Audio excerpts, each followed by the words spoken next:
ये जो आज मणिपुर में हुआ है, इससे पहले ये 1984 में दिल्ली में हो चुका है, इससे पहले ये गुजरात में खुद कर चुके हैं, और ये जो मणिपुर में भी हो रहा है ये उसी की कड़ी है। नरेंद्र मोदी भारतीय जनता पार्टी का प्रधानमंत्री है, वो देश का प्रधानमंत्री नहीं है।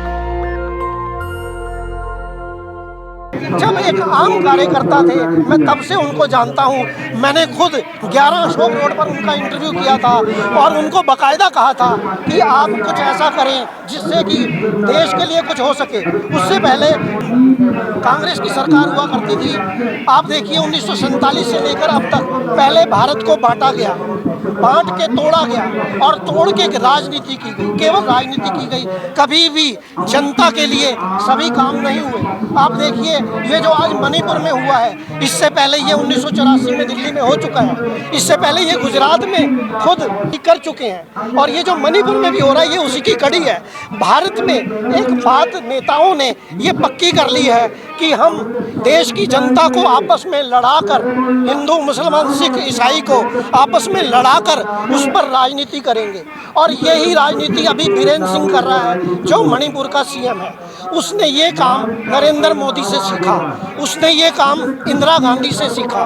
तो कहने का मतलब ये है कि हमारे देश की जो जनता है, कांग्रेस हो चाहे बीजेपी हो चाहे कोई अन्य पार्टी हो, मुझे माफ़ करिएगा, सभी हमारे देश की जनता को अपना नौकर समझते हैं। जबकि संविधान के मुताबिक, संविधान में साफ लिखा है to the people, for the people, by the people. लेकिन कहाँ है टू दी पीपल, कहाँ है फॉर दी पीपल, कहाँ है बाय दी पीपल? आप देखते हैं यही स्मृति ईरानी जो कभी गैस का सिलेंडर गले में बांधती थी, कभी प्याज लेकर गले में बांधती थी, आज जब उससे इस बात पे सवाल किया जाता है तो वो सवाल का क्या जवाब देती हैं? अभी आपने वो देखा होगा पार्लियामेंट में जब उनसे ये कहा गया कि आप मणिपुर पर बोलें, तो उन्होंने क्या बोला? उन्होंने बोला कि प्रधानमंत्री मणिपुर पर इसलिए नहीं बोलते क्योंकि आप छत्तीसगढ़ पर नहीं पहुंचते, आप राजस्थान पर नहीं बोलते। और जो उनका बोलने का तरीका था वो तरीका किसी एक सभ्य औरत जैसा नहीं था।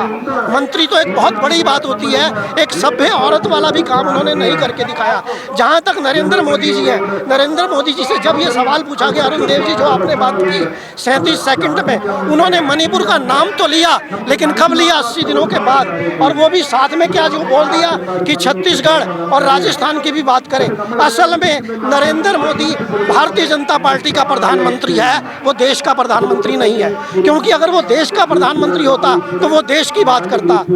आप देखिए वो देश के संस्थानों को बेचने की बात नहीं करता, वो बेरोजगारों को रोजगार की बात करता, वो महिला की बात करता, वो बेटी बचाओ की बात करता, बेटी बचाओ का नाटक नहीं करता। और जब इंडिया नाम का एक संगठन बना दिया कुछ लोगों ने मिलके, अब वो इंडिया से ही नफरत करने लग गया है। तो ये प्रधानमंत्री असल में प्रधानमंत्री भारत की जनता का नहीं है, ये प्रधानमंत्री भारतीय जनता पार्टी का है। हमारा जनता से निवेदन है, मुझे माफ करिएगा, मेरा किसी नेता से कोई निवेदन नहीं है, मेरा किसी अधिकारी से भी कोई निवेदन नहीं है। मेरा निवेदन है देश की जनता से, देश के बच्चों से, देश की महिलाओं से, देश के पुरुषों से, किसी जाति से भी नहीं है, किसी सिख से, किसी हिंदू से, किसी ईसाई से, किसी मुसलमान से कोई निवेदन नहीं है। मेरा निवेदन है भारत की जनता से कि आप अपने अधिकारों के प्रति तगड़े हो जाइए, खड़े हो जाइए और अपना हर अधिकार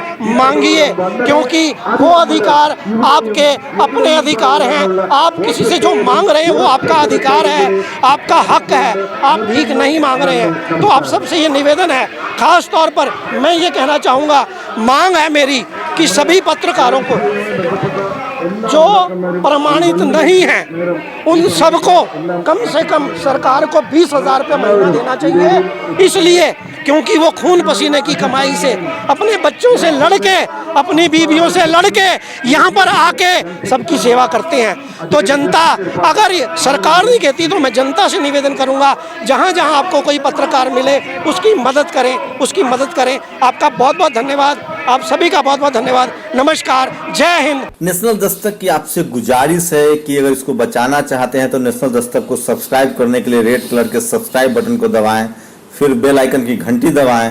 नेशनल दस्तक को बचाने के लिए बहुत जरूरी है कि हर खबर को शेयर करें, लाइक करें, कमेंट जरूर करें।